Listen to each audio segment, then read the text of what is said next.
warahmatullahi wabarakatuh. Perkenalkan, nama saya Nida Isma Amanah. Saya mahasiswa program studi teknik geomatika angkatan 2021 di Universitas Pembangunan Nasional Veteran Yogyakarta. Pada kesempatan kali ini, melalui video ini, saya akan berbagi mengenai alat-alat ukur yang digunakan di program studi teknik geomatika ini. Sebelum masuk ke pembahasan mengenai alat-alat ukur apa saja yang digunakan dalam teknik geomatika, kita perlu tahu apa sih geomatika itu dan apa saja sih fokus studi di teknik geomatika itu. Teknik geomatika merupakan cabang ilmu yang berhubungan dengan aspek fisik bumi. Teknik geomatika mempelajari tentang aspek menentukan bentuk, ukuran, penentuan posisi, dan deformasi permukaan bumi melalui pengukuran dan pengamatan. Nah, mengapa sih pengukuran dan pengamatan itu perlu dilakukan? Ada beberapa alasan mengapa pengukuran dan pengamatan itu perlu dilakukan. Yang pertama, adanya pertambahan populasi dan persebaran populasi yang semakin bertambah terus-menerus, sehingga perlu dilakukan pengukuran dan pengamatan terkait jumlah dan persebaran populasi tersebut. Yang kedua, untuk memperhitungkan nilai tanah. Yang ketiga, untuk menemukan lokasi sumber daya alam, terutama sumber daya alam mineral yang memerlukan eksplorasi sebelum dieksploitasi lebih lanjut untuk dimanfaatkan sebagai kebutuhan manusia. Dan yang keempat, pengukuran dan pengamatan diperlukan untuk memantau perubahan-perubahan yang terjadi akibat dari aktivitas-aktivitas manusia yang semakin memperburuk kualitas air, tanah, dan udara. Kemudian, muncul pertanyaan, bagaimana sih cara melakukan pengamatan dan pengukuran tersebut? Ada beberapa cara untuk melakukan pengukuran dan pengamatan, di antaranya dengan yang pertama, yaitu dengan teknologi pengukuran tanah, udara, dan satelit. Yang kedua, dengan menggunakan komputer untuk memproses data yang telah didapatkan dari proses pengamatan di lapangan. Dan yang ketiga, dibutuhkan surveyor yang memiliki kualifikasi dan pengalaman. Setelah mengetahui apa itu teknik geomatika, kemudian mengapa diperlukan pengukuran dan juga pengamatan, selanjutnya kita masuk ke pembahasan mengenai fokus-fokus studi teknik geomatika. Ada beberapa fokus studi di teknik geomatika, di antaranya ada survei terestris, kemudian sistem informasi geografis atau SIG, penginderaan jauh, dan survei hidrografi serta fotogrametri. Yang pertama adalah survei terestris. Survei terestris merupakan kegiatan pengukuran yang dilakukan secara langsung di lapangan dengan melakukan kontak langsung dengan objek yang akan diukur dan dipetakan. SIG merupakan suatu sistem pengolahan data untuk menampilkan data spasial menjadi informasi yang informatif dan bermanfaat bagi masyarakat. Selanjutnya, fotogrametri. Fotogrametri merupakan teknologi pengambilan data suatu objek dan keadaan lingkungan di sekitarnya melalui proses perekaman menggunakan wahana pesawat udara untuk menghasilkan suatu foto udara. Dan penginderaan jauh. Penginderaan jauh merupakan metode penentuan posisi dengan wahana satelit untuk kemudian citra satelit diolah sehingga menghasilkan informasi spasial yang bermanfaat bagi masyarakat. Dan yang terakhir adalah survei hidrografi adalah ilmu tentang pengukuran dan penggambaran parameter-parameter yang diperlukan untuk menjelaskan sifat-sifat dan konfigurasi dasar laut secara tepat. Geomatika merupakan cabang ilmu yang memiliki cakupan yang luas, karena geomatika meliputi pengukuran darat, laut, dan udara. Oleh karena itu, alat-alat ukur yang digunakan dalam teknik geomatika ini pun banyak dan beragam. Alat-alat ukur yang digunakan di teknik geomatika ini terbagi menjadi alat ukur darat, alat ukur air, dan alat ukur udara. Nah, apa saja sih alat-alat ukur yang digunakan dalam teknik geomatika itu?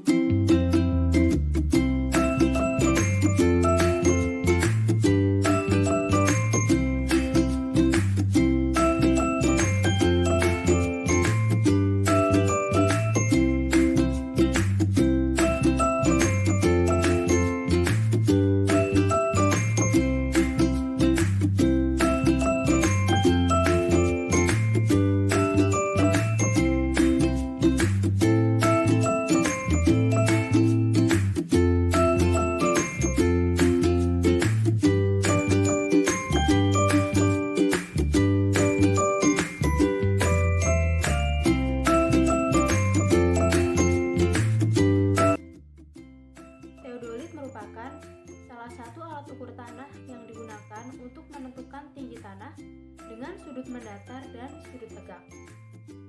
Teodolit memiliki beberapa fungsi, diantaranya mampu mengukur sudut ketinggian tanah sesuai yang diinginkan oleh surveyor. Yang kedua, mengetahui ketinggian bangunan bertingkat seperti gedung pencakar langit. Yang ketiga, membantu proses pembuatan pemetaan secara lebih rinci dan detail. Selanjutnya ada cara kerja teodolit. Cara kerja dari teodolit tidak berbeda jauh dengan cara kerja dari teleskop. Teodolit mencakup sebuah teleskop yang dipasang pada bulatan sehingga pengguna dapat memutar alat tersebut mengelilingi sumbu vertikalnya.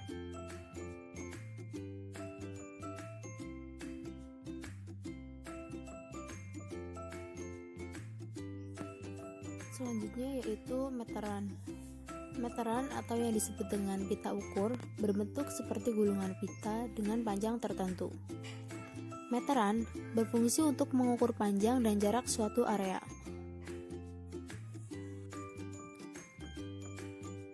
Meteran terbagi dari jenis bahannya. Yang pertama ada meteran berbahan baja, meteran berbahan baja alloy, dan meteran berbahan kain linen. Satuan dalam pengukuran menggunakan meteran dibagi menjadi satuan metrik yaitu mm, cm, dan meter, dan satuan Inggris yang terdiri dari yard, inci, dan juga feet.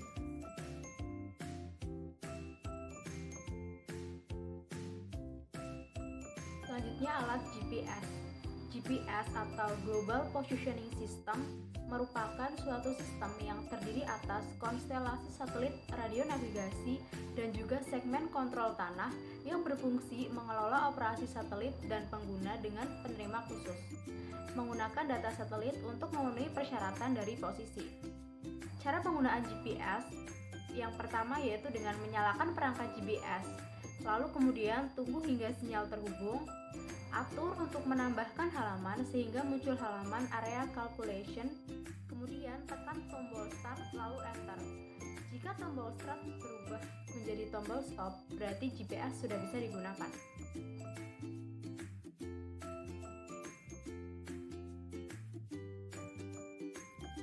Alat yang selanjutnya yaitu terrestrial laser scanning. Terrestrial laser scanning merupakan teknologi survei pemetaan untuk penentuan posisi. Cara kerja alat ini yaitu dengan menembakkan laser kemudian dipantulkan kembali. Waktu yang dibutuhkan laser untuk memantul kembali kemudian dihitung sehingga didapatkan point cloud untuk dimodelkan menjadi model 3 dimensi.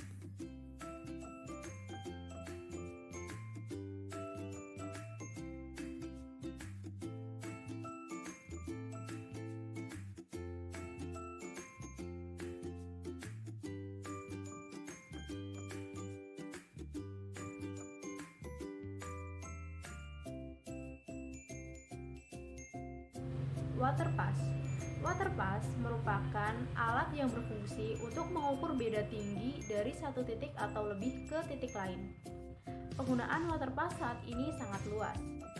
Cara menggunakan waterpass ini sebaiknya menggunakan tripod atau kaki tiga sebagai penyangga dan posisikan pada titik koordinat yang sudah ditentukan sebelumnya. Syarat dalam menggunakan waterpass ada syarat dinamis dan syarat statis. Syarat statis, garis yang mendatar pada bagian diafragma sejajar sumbu 1, garis nivå tegak lurus sumbu 1, garis bidik pada teropong sejajar dengan garis nivå. Sedangkan syarat dinamis yaitu sumbu 1 vertikal.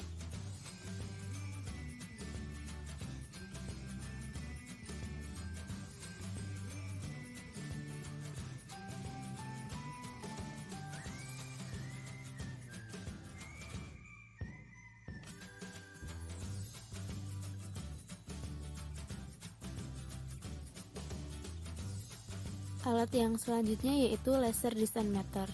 Laser design meters merupakan alat yang digunakan untuk mengukur jarak tertentu dengan mengarahkan laser ke arah yang ingin diukur atau dipetakan jaraknya.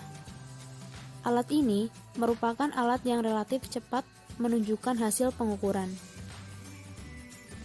Total Station atau TS merupakan alat semacam teodolit yang terintegrasi dengan komponen pengukur jarak elektronik atau biasa disebut dengan Electronic Distance Meter atau EDM untuk membaca jarak dan kemiringan dari instrumen ke titik tertentu.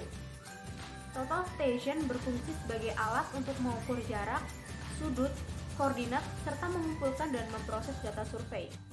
Total station juga sudah dilengkapi dengan prosesor sehingga bisa menghitung jarak datar atau horizontal distance, jarak vertikal atau vertical distance, jarak miring, koordinat, dan beda tinggi secara langsung tanpa perlu dihitung manual dengan alat bantu hitung lagi.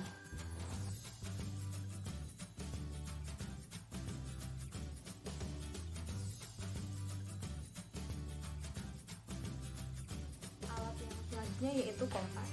Kompas merupakan alat navigasi yang memanfaatkan medan magnetis bumi dalam penentuan sebuah arah. Fungsi dan manfaat utama dari kompas adalah untuk menentukan arah mata angin, terutama arah utara dan selatan yang menjadi tempat medan magnetis bumi.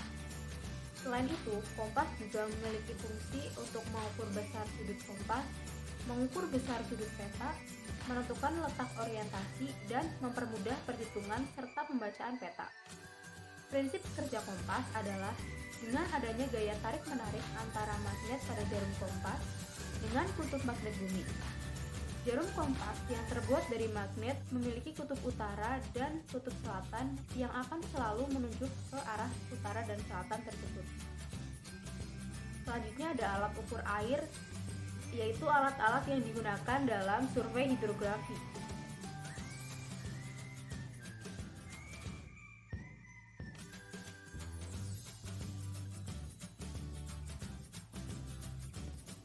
Alat ukur air yang selanjutnya yaitu side scan sonar. Side scan sonar merupakan alat yang memanfaatkan perambatan gelombang suara yang berada di bawah permukaan air yang kemudian digunakan untuk mendeteksi keberadaan kapal laut. Side scan sonar digunakan untuk mendapatkan gambaran relief bawah laut dengan memanfaatkan gelombang.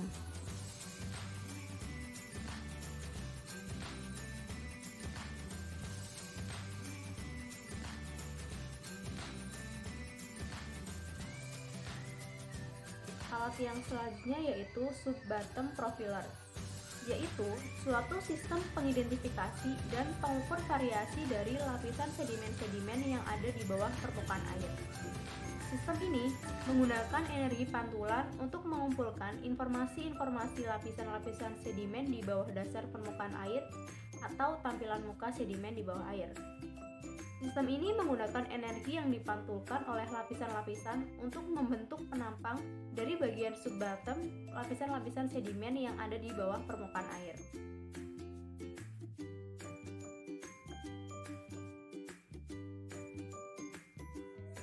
Selain itu juga ada alat echosonder. Echosonder merupakan alat untuk mengukur kedalaman air dengan memanfaatkan pancaran tunggal sebagai pengirim dan penerima sinyal gelombang suara.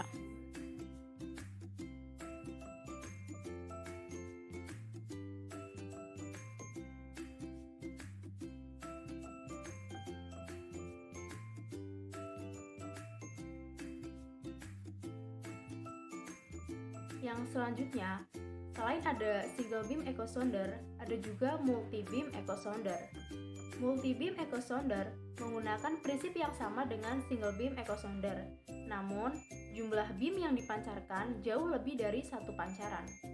Pola pancarannya menyebar dan melebar serta melintang terhadap badan kapal.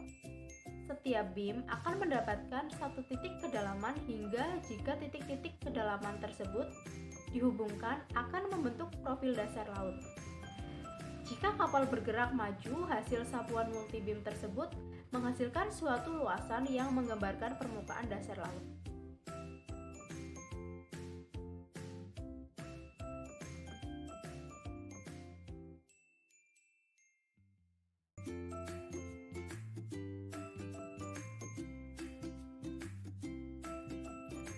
Kemudian ada alat ROV atau Remote Operated Vehicle. ROV digunakan untuk melakukan penjelajahan, inspeksi, dan eksploitasi di bawah permukaan air secara real time. ROV tidak berpenghuni, manuver, dan juga dioperasikan oleh awak kapal.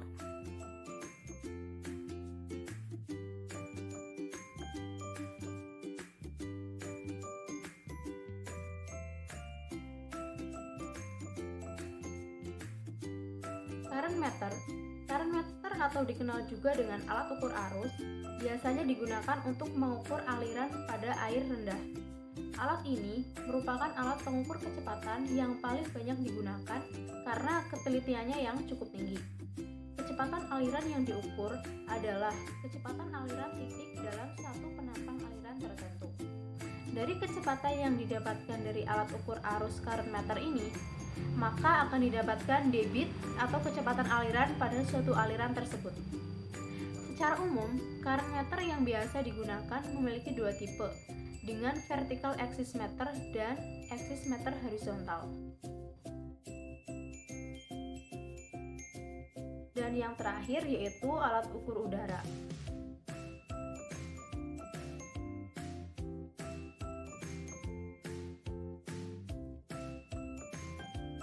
Alat ukur udara yang pertama yaitu barometer. Barometer ditemukan oleh seorang fisikawan bernama Evangelista Torricelli. Tekanan udara atmosfer dapat diukur menggunakan alat ini yang disebut barometer. Tahun diciptakannya alat tersebut sekitar tahun 1643 dan mulai dimanfaatkan pada awal abad 19. Fungsi dari barometer yaitu jenis barometer air raksa berguna untuk melakukan pemantauan dan perhitungan apakah udara memiliki potensi dalam menyebabkan badai. Fungsi yang selanjutnya yaitu jenis barometer barograf berfungsi untuk meneliti iklim jangka panjang yang mencakupi wilayah yang luas. Yang ketiga, jenis barometer aneroid berguna untuk membaca perubahan yang terjadi pada tekanan udara atau tekanan atmosfer. Cara kerja dari barometer ini, barometer bekerja dengan menyeimbangkan berat merkuri dalam tabung gelas terhadap tekanan atmosfer sama seperti satu set timbangan. Torricelli mencatat bahwa ketinggian air raksa dalam barometer berubah sedikit setiap hari dan menyimpulkan bahwa ini dikarenakan terjadi perubahan tekanan atmosfer. Alat ukur udara yang selanjutnya yaitu ada LIDAR atau Light Detection and Ranging. LIDAR atau pemindaian laser 3 dimensi digunakan untuk mengukur jarak atau suatu objek berdasarkan pantulan sinar laser yang bekerja dengan menyinari objek dan merekam waktu yang dibutuhkan sinar laser untuk kembali ke sensor.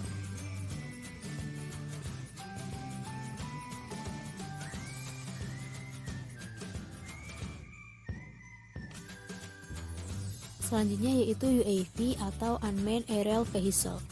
UAV merupakan wahana tanpa awak yang dapat dikendalikan baik secara otomatis maupun secara manual. Salah satu pemanfaatan UAV ini adalah untuk pemetaan. Pemetaan menggunakan UAV sebagai wahana pengukuran fotogrametri udara yang beroperasi dari jauh tanpa pilot di wahana.